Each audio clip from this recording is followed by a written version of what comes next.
Na wakaribisha katika mazungumzo yangu ya siku ya leo jioni ya Jumamosi, na ningependa kuzungumzia mambo mawili sana karibu matatu kuhusu mambo ya kusumbuliwa kwa Mheshimiwa Sudi, mambo ya kupigana dhidi ya ufisadi kwa kuegemea upande moja. Pamoja pia nitazungumzia kuhusu hali ya afya katika Baringo County kulingana na strike ya medical personnel ama wauguzi wetu katika Baringo County. Ningependa kukemea kusumbuliwa and the intimidation and the harassment of Honorable Sudi. Kwa siku mbili zilizopita kumekuwa na standoff. Sudi amekuwa akitembea since the alleged hate speech ambaye alizungumza baada ya Mheshimiwa Ng'eno kuzungumza na kukamatwa kwa Ng'eno. Kwa hivyo tumekuwa tukifuatilia katika social media. Mheshimiwa Sudi wamekuwa wakifuatilia kumshika. Ametoa pia press statement yake, akahudhuria watu, akafanya maandamano Eldoret na alipewa permit na baadaye akaenda kwake. Kwa hivyo usiku ambao kuamkia leo, jana usiku wote tulifuatilia, hata kukawa na vijana walienda kwake kwa sababu askari walitumwa kwake wengi mkamata. Hata kukawa na furugu, mmoja wa askari wale guards wa mlango ya mheshimiwa akaumizwa, hata sasa hapo ICU. Kwa hivyo tunakemea. Ningependa kukemea hatua ya serikali kutumia askari kuintimidate viongozi ambao wamechaguliwa. These are elected leaders ambao wanawakilisha wale wanatoka, and especially Sudi. Mazungumzo yake aliongea moyo wake, na aliongea akiwa anazungumza kuwakilisha wananchi wengine. Kwa nini hajashikwa? Naambiwa kwamba walienda usiku and there was no warrant of arrest. Kwa nini wakaenda usiku? Mheshimiwa amesema muniite, hajaitwa, manaenda usiku.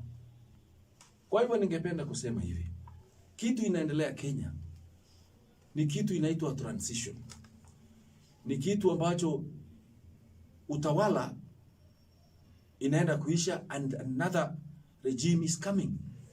Kwa hivyo wale wako kwa utawala ambao wameshikilia, wameshikwa na hofu, they are under fear, and wanatumia chochote kuintimidate and to create and instill fear in the citizens. This is what has been happening towards any transition.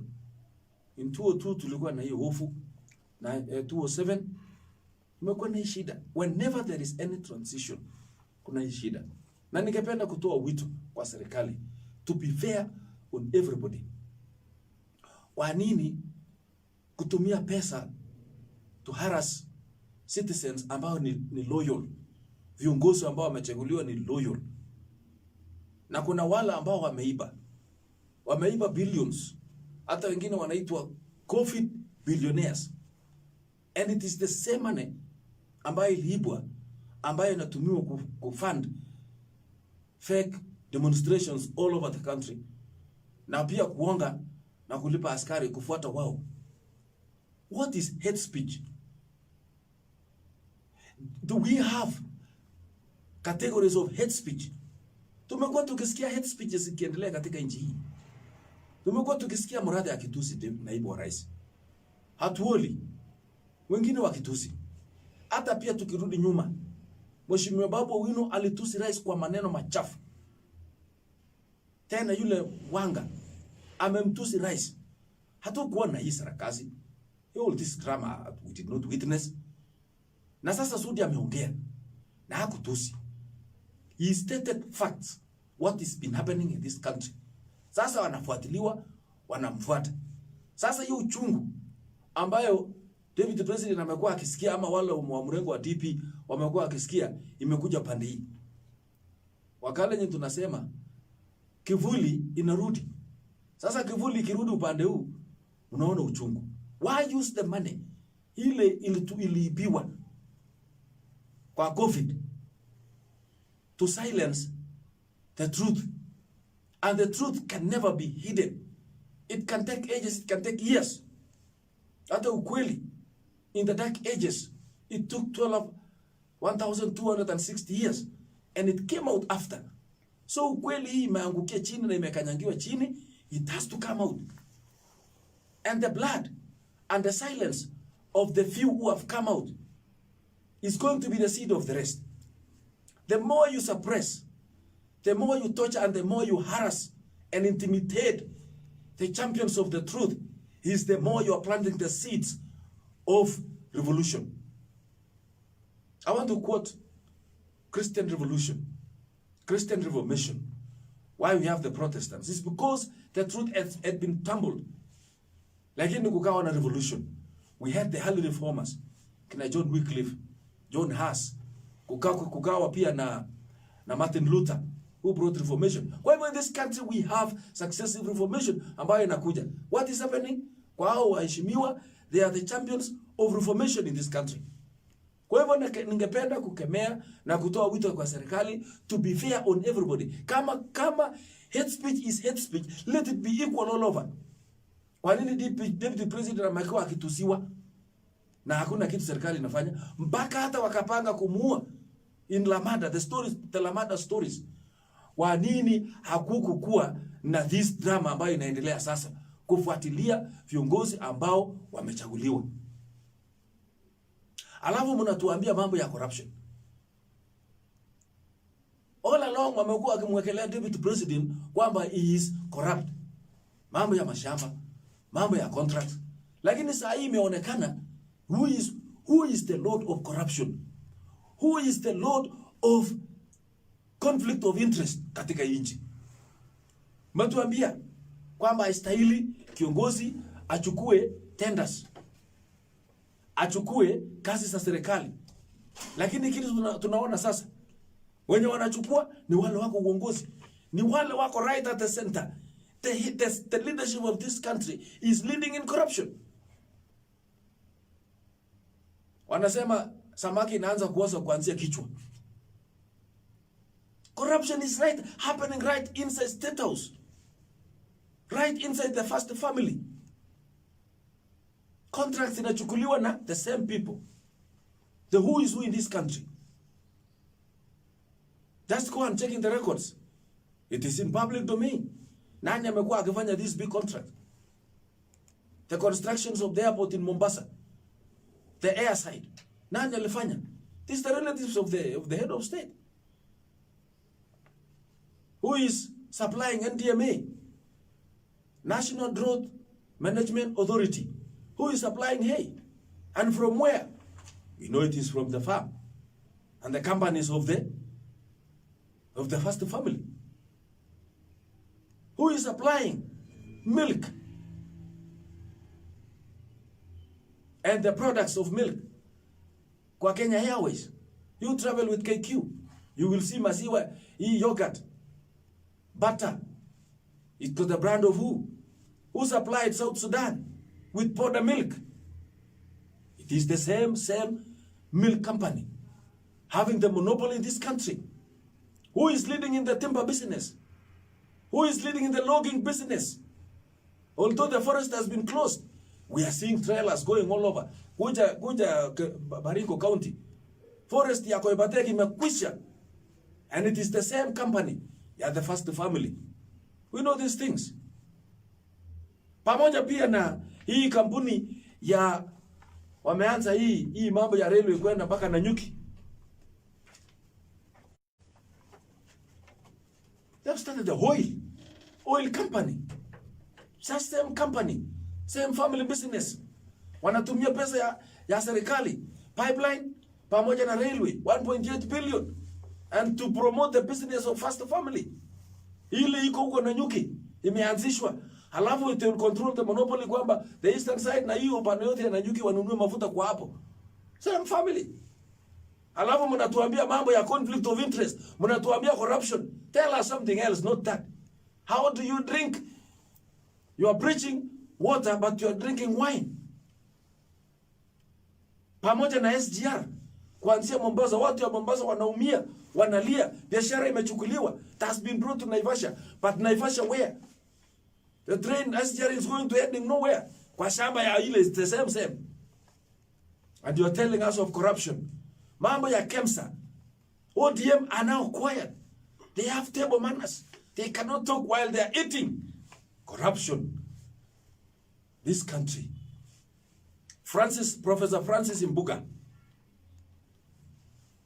aliandika kitabu inaitwa Petroleum in the City. He wrote many books, Aminata and the rest. We did this in literature. Petroleum in the City is a play, ni kitabu cha drama. Talks of petroleum in the city. Talks of students who were in the university and there were revolution.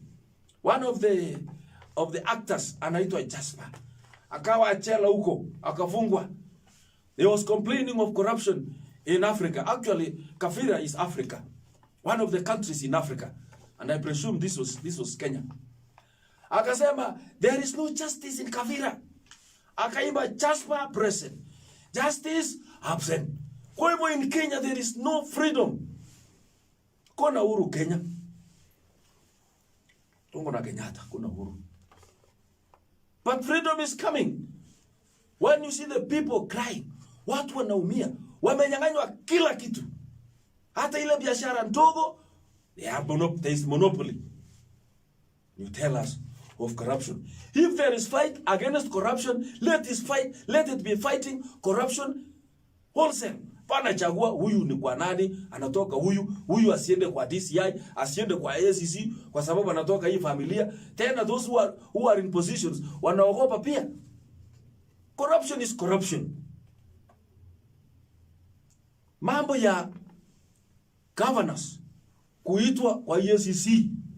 Wengine wanaitwa, wengine hawaitwi, wengine walishaoshwa, walipelekwa kufanyiwa cleansing huko Capitol Hill.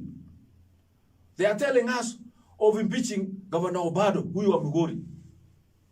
Lakini, I thank the people of the great county of Migori for standing with their governor. I want to appreciate, I want to thank, I want to give congratulations to the MCAs of Migori for standing with the governor. They have not accepted the influence of the lords of corruption. Waliitwa Nairobi, lakini wanasimamia ukweli. And I want to say, this world needs people who stands for the right. Even if the heavens fall, they stand for the right. The greatest want of the world, what the world desires now, is men and women who cannot be bought or sold. Now, kwa nini mnazungumzia mambo ya corruption ya Obado na EACC? This is just but a business which is it is a department of the government which is being controlled like a puppet. Wanaambiwa wita huyo, weka file ya huyu. Sasa angalia. Sudi anakimbizwa, hajafanya makosa. Na wenye wana control is the man whose file is ready at EACC. Matiangi mwenyewe hako na kesi. Iko file kwa EACC. Alikula pesa ya Ruaraka ile shamba ya shule. Na ile fencing ya mpaka ya Somali. He had the money. Iko kwa tumbo yake alikula. Na anatuambia mambo ya corruption na kutuma askari kufukuza Sudi. A very very sincere man, elected leader ya Kapseret. Unatuambia nini mambo ya corruption?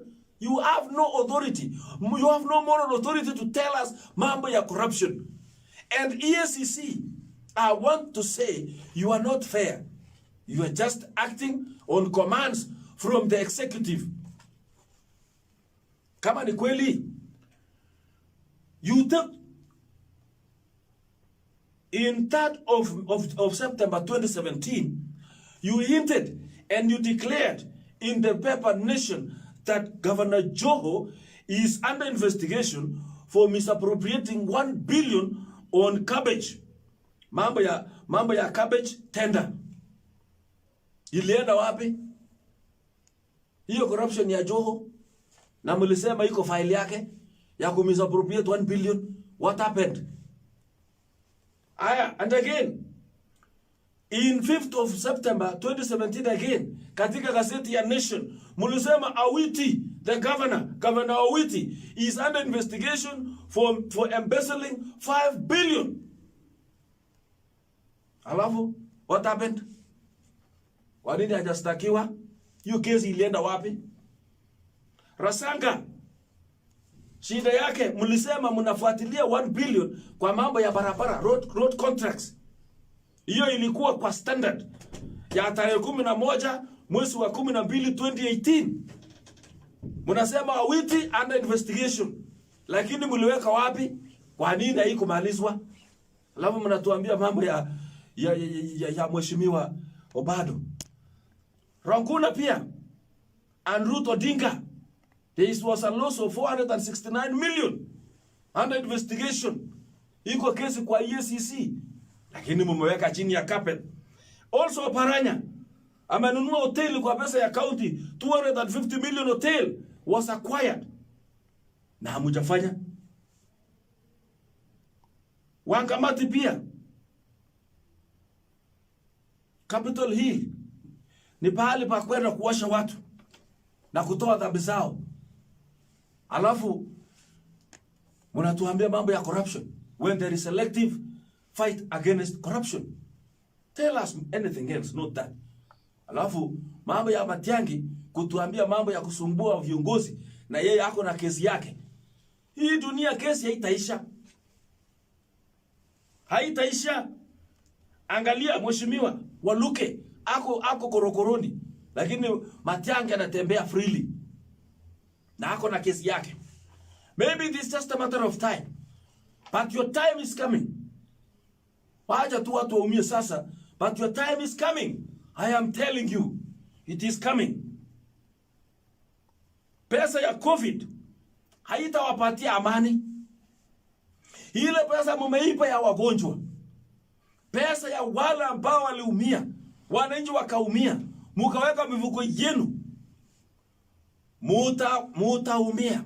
Hiyo pesa itawaletea magonjwa, haitawaletea furaha, haitawaletea amani. Mutaweka mifuko imetoboka, itaenda ikianguka huko chini. Mutalala na blanketi nzito, lakini hakutakuwa na baridi. Mutalala kwa sababu ni pesa ya uwizi. Kama mnadhani mumeipa na mume corrupt the systems of this country, you will not corrupt the system of the heavenly King, the heavenly Father who is seeing everybody. Mambo ya corruption, justice and fairness has fallen on the path. Where is fairness here? Alafu watu wale wana champion ukweli wamehesabiwa kuwa ndio the haters of this country. Kwa hivyo ningependa kuzungumzia pia mambo ya county ya Baringo. Katika Baringo County we now have a serious crisis.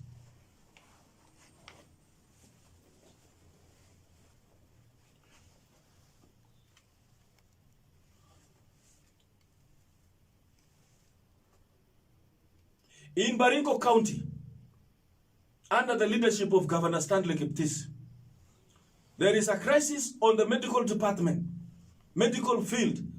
There is strike. Mahospitali imefungwa. Sub-county ya Ravine, Mogotio, Kabarnet, Baringo Central, North Baringo, TRT. Standoff in all the hospitals, sub-county hospitals, health centers, dispensaries.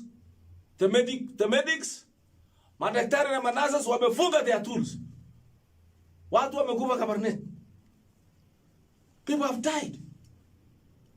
And I've taken time, kama elected leader ya Baringo, and I've talked with a few doctors, a few nurses, a few medical experienced people, and their cry, na lalamiko lao ni kwamba their rights have not been addressed. There is rising in the ladder. Progressive in your profession. These people were employed correctly, they're in the county. Transition ikafanyika, wakawa hapo. Promotion imekuwa ikifanywa. Lakini county have not been addressing. Mtu anakaa from 209 mpaka sasa hajakuwa upgraded. The grade yake ama level yake ya kazi hajakuwa upgraded. His rank bado anakaa tu kwa nurse. Supposed to go to senior nurse. Supposed to get raised salary. Wamefanya maandamano, nobody is addressing. The governor is nowhere to be seen. Nataka mheshimiwa governor asikie hii, that there is a problem in the health department kwa county. Madaktari hawafanyi kazi kwa sababu hawajapewa what is rightfully theirs. Nimechunguza na makosa ni ya nani? Angalia. Human resource hawajui kazi yao. They are not in the office. Devolution. CS devolution. You are supposed to be addressing this issue. Lakini hauonekani. Hata hujui hii ni kazi ni yako. Why were you employed? Governor should call a crisis meeting tonight. Latest tomorrow. Why should our people suffer? Why should our doctors not get what is rightfully theirs? Nurses wanaumia. Kwa nini wasipewe promotion? Wengine wameenda shule, wamesoma, wamelipa pesa ya fees. Now they are back. Hawajapewa promotion. There was swapping of heads of department. But that has not been addressed. County secretary, kazi yako ni nini bwana? Bwana komen, la kwa hii. Kasi ngongone kutumi muchigir. Komi utsobi, watu wanakufa hospitali. Enter referral hospital Kabarnet. Nobody is there to attend people. Watu wanaingia wameumia ma motorbike accidents. Mtu ameumia mguu, needs x-ray. Lakini hakuna mtu x-ray to do that. And governor, you don't see this as serious. It's serious. This is an emergency, governor. Itisha mkutano. Come and have a negotiation with madaktari. And they are very flexible. Wamesema mutupatie tu recognition hata kwa karatasi, mshahara ifuate baadaye. This thing is serious. Wapi hata speaker. Sisi assembly, although we are on recess, we should call an urgent sitting. Special sitting, we come and address this. The speaker should know this, that there is a problem in the county. And if there is no health, there is no wellness. Utajiri mkubwa ni afya. Kama afya yetu imeumia, hata sisi county tumekwesha. Speaker, itisha haraka. Special sitting. We come and address this. Our health personnel are the people we depend on. Kama mtu anasema kweli amekaa tangu 2013, 2009, hajapewa promotion, mshahara haijaongezwa, what are we doing there? Na mshahara kila siku inabaki 100 million at the end of the year. Mnafanyia nini hiyo? Na treasury mnafanya nini? Mnaenda weka pool moja salary ya watendakazi wote, all departments, ya trade, ya tourism. Kwanza kwangu mimi as the chairman of trade, the staff of trade wanaenda kuomba pesa kwa ile department ingine, ile environment, kwa sababu ilibadilishwa. Alafu mshahara iko huko, drivers, you transfer driver from devolution ameenda mpaka health, lakini mshahara yake bado anapata kupitia kwa devolution. Kwani nini mnapiga huko treasury? Mpaka hata muone kwamba staff needs to be promoted. Promotion is not something you pay, it is a right. Kama mtu amesoma na amepata makaratasi, kwani alikuwa anaenda mwaka pesa ya bure na time? They need to be promoted and given salary. And governor, this is a serious issue which is giving us a bad picture kwa dunia. It is all over the news. It is all over television and the radios that there is strike in Baringo County. Staff have not been addressed. Angalia Baringo, Nakuru County. They addressed this issue. Walizungumza na hawa, waka negotiate, and you know the country is running, the county is running smoothly. Lakini sisi kama na bwana, mnyoli addressing alejo. Otherwise it is giving us a bad picture. And Speaker Kirich, it is a special sitting mara moja. We come and address this thing squarely. Because it's giving us a bad picture. But the first thing, human resource, kama hamwezi kazi, mwende nyumbani. Kazi yenu kufanya nini? Na public service board, you need to check the records and advise the executive accordingly. Because it's not really good. That is my prayer. Kwa mecha amwale, amwae guti. Kitu ni shida yenga lega hospitali, Baringo. Kwa ba strikes, daktari, nurses. Ako kwa mutinyo ane kwa tem, kale mi ki ko kasi, tumki ya chikin ne kukure na upgrading. Nebo en rank, nebo title ni ngwan. Mi chiki kukure nurse, senior nurse. Ako buwan niyak mishara chikitasi. Mi alak chiki mi kasi kwenye tuwe. Ako nguno magetes, magi gochi rank nanyin. Hiko pa sukularak, hiko wegis, kutum kitashi mishara. Koko be bigger hospitali shik, amu ko pa strike daktari. Kiyai maandamano, kuma wako sichi, arat nyo ko yung guno wako sichi, kitinye governor yung, mi deputy governor, mi county secretary, mi human resource, kitinye wako chipo devolution, CS, CEC, mi CEO, kasi ngongo ne. Dobe jige ka, kumu muji kasi nito. Kwa hiyo wamecha wasom governor kukuru tuyet nebo urgent, crisis meeting. Inge to speak haki igur legure special sitting kenye kengalane ngalecho. Amune suku minzo bicho. How people are dying for no reason. Kanchi to nakari pigi gil do. Kuyilenge ke kwenye exray kumo michi ikweji ke chitu amamba agitesi mshara. Ogomi rope ne chimito en treasury. Yibugo nyit ke to milunisi. Ogo yuko ko nginge ke lo ke tas mshara. Kwa hivyo mungu jitango ito numuleto mshara. Na muungeshe. Ungolanje bichoto. So kwa testai boishe. Res kongoi.